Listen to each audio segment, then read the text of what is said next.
Hello, हम रमान उपमा अहाँ सब गोटा के प्रणाम आ स्वागत करै छी। हम एक विद्यापति शिवरचारी सुना रहल छी। नीक लागे तो लाइक शेयर कमेंट जरूर करब और चैनल के सब्सक्राइब कर लेब।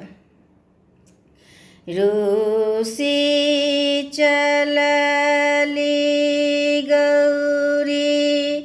तेजी महेश, रूसी चलली गौरी तेजी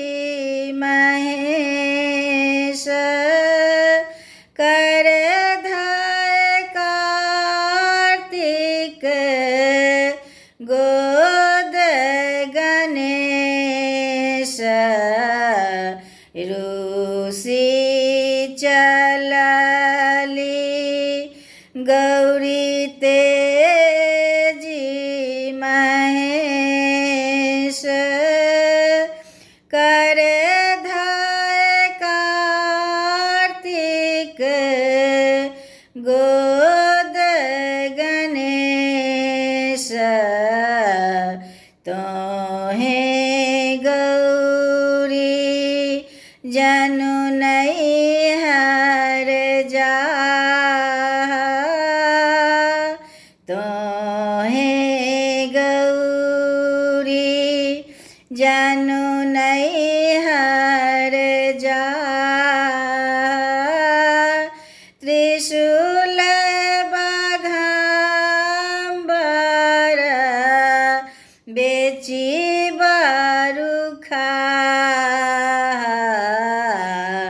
रूसी चलली गौरी तेजी महेश, कर धाय कार्तिक गोद गणेश, त्रिशूल बाघाम्बर रहो बर पाए, हम दुख काटब नैहर जाय, रूसी चलली गौरी तेजी महेश, कर धाय कार्तिक गोद गणेश, देख आयलहूँ नैहर तोर, देख आयल नैहर तोर, सब हक पहिराना बाकल डोरा, रूसी चलली गौरी तेजी महेश, कर धाय कार्तिक गोद गणेश, जनु उकटाहूँ शिव नैहर मोरा, जनु उकटाहूँ शिव नैहर मोरा, नांगट सो भला बाकल डोरा,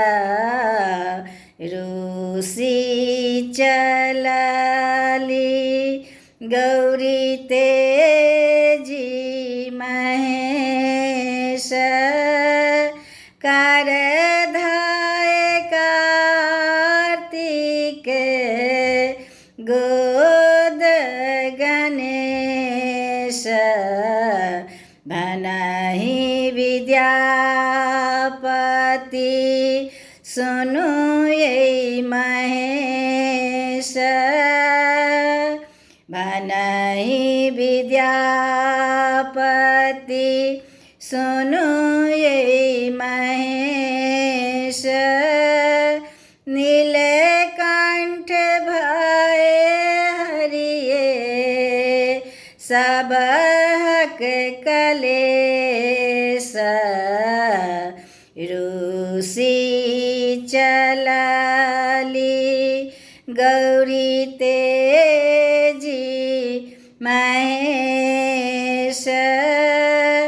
कर धय कार्तिक गोद गणेश रूसी चलली